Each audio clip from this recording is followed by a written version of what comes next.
కాదన్నయ్య bullet దిగిందా లేదా hero Mahesh Babu dialogue ఇది. అదే మాటను తనదైన స్టైల్లో చెప్తున్నారు గులాబీ బాస్. కొడితే గట్టిగానే కొడతామంటూ ప్రత్యర్థులకు వార్నింగ్ ఇచ్చారు. గులాబీ దళపతి ఒకే ఒక్క డైలాగ్ బీఆర్ఎస్ క్యాడర్లో ఫుల్ జోష్ నింపింది.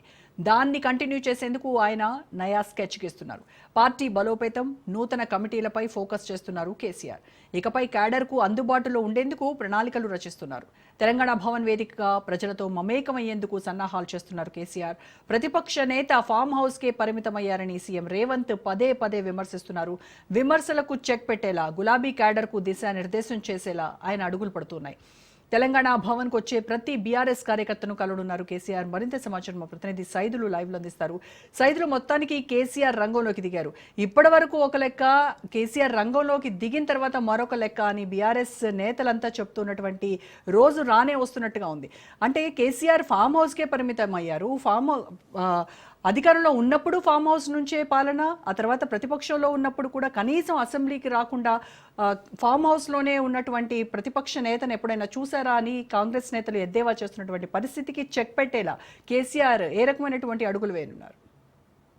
ఎస్ రోజా, తప్పకుండా. ఎందుకంటే కొడితే గట్టినే కొడతానని చెప్పేసి ఉన్న ఒకే ఒక డైలాగ్ కేసీఆర్ ఈ మధ్యకాలంలో వాడారు. అది మొత్తం గులాబీ శ్రేణులంతా కూడా ఎంతో ఉత్తేజంతో మునిగిపోతున్నారు. స్థానిక సంస్థ ఎన్నికల్లో సత్తా చాడదామని చెప్పేసి కూడా ధీమా వ్యక్తం చేస్తున్నారు. సో ఏదేమైనా సరే కేసీఆర్ మాత్రం అంటే అధికారంలో ఉన్నప్పుడు, ఇప్పుడు ప్రతిపక్షంలో ఉన్నప్పుడు కూడా ఆయన ఫామ్ హౌస్కే పరిమితం అవుతున్నారని చెప్పేసి ఒక విమర్శను మాత్రము గట్టిగా ఎదుర్కొంటున్నారు. సో ఇక దానికి చెక్ పెట్టేందుకు ఇక నుంచి కేసీఆర్ క్షేత్రస్థాయిలో ప్రజాక్షేత్రంలో ఉండి ప్రజల సమస్యలపై పోరాటేందుకు సిద్ధమవుతున్నారు. దానిలో భాగంగా ఫిబ్రవరి నుంచి కూడా ఆయన తెలంగాణ భవన్కి రెగ్యులర్గా వస్తారని చెప్పేసి కూడా పార్టీ వర్గాల నుంచి మనకి విశ్వసనీయ సమాచారం. సో ఇక ఖచ్చితంగా గతంలో కూడా ఆయన చాలాసార్లు చెప్పడం జరిగింది. అంటే శాసనసభ ఎన్నికల్లో ఓటమి తర్వాత వరుసగా తెలంగాణ భవన్లో ఆయా నియోజకవర్గాల వారీగా సమీక్షా సమావేశాలు నిర్వహించారు. ఈ సమీక్షా సమావేశాల్లో ఖచ్చితంగా కేడర్కి అందుబాటులో ఉంటానని చెప్పేసి కూడా ఆ సమయంలో కేసీఆర్ చెప్పడం జరిగింది. సో ఇక తర్వాత ఆయన కొంత ఫామ్ హౌస్లో రెస్ట్ తీసుకుంటున్నారు. ఆయన ఆ మధ్యకాలంలో ఆయన కాలు జారి కింద పడిపోవడము, ఆయనకు లెఫ్ట్ కాలు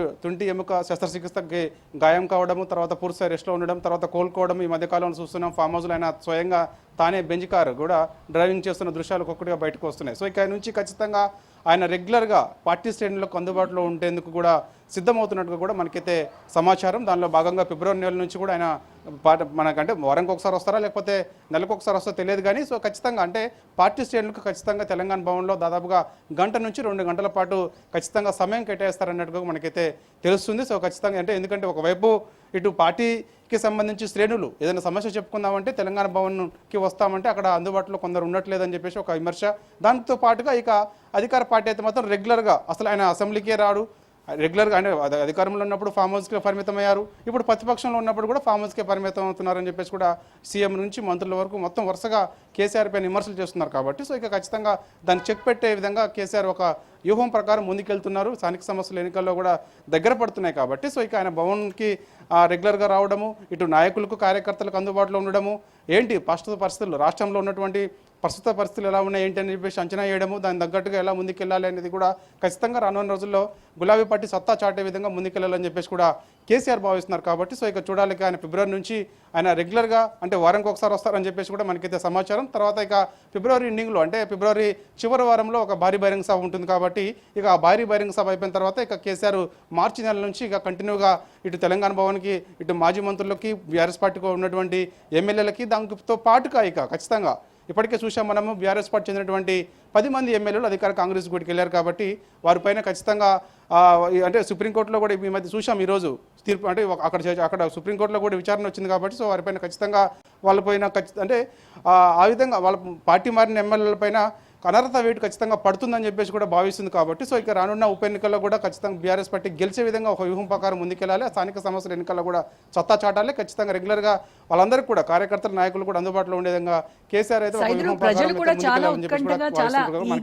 సమాచారం. రోజా, సైదులు చాలా ఈగర్గా ప్రజలంతా కూడా ఎదురు చూస్తున్నారు. కేసీఆర్ జనాల్లోకి వస్తారు, ఎలాంటి దిశానిర్దేశం చేస్తారు, ఏం చెప్తారు, ప్రభుత్వ వైఫల్యాలపై ఏ రకంగా గళమెత్తుతారు, ఇవన్నీ చాలా ఇంట్రెస్టింగ్గా మారినటువంటి సందర్భంలో ఆయన వేషధారణ పైన కూడా చాలా ఇంట్రెస్టింగ్ కామెంట్స్, అలాగే సోషల్ మీడియాలో మీమ్స్ సైతం వస్తున్నాయి. అంటే కేసీఆర్ వేసుకునేటువంటి చెప్పుల బ్రాండ్, ఆయన చెప్పుల స్టైల్ కూడా మారింది.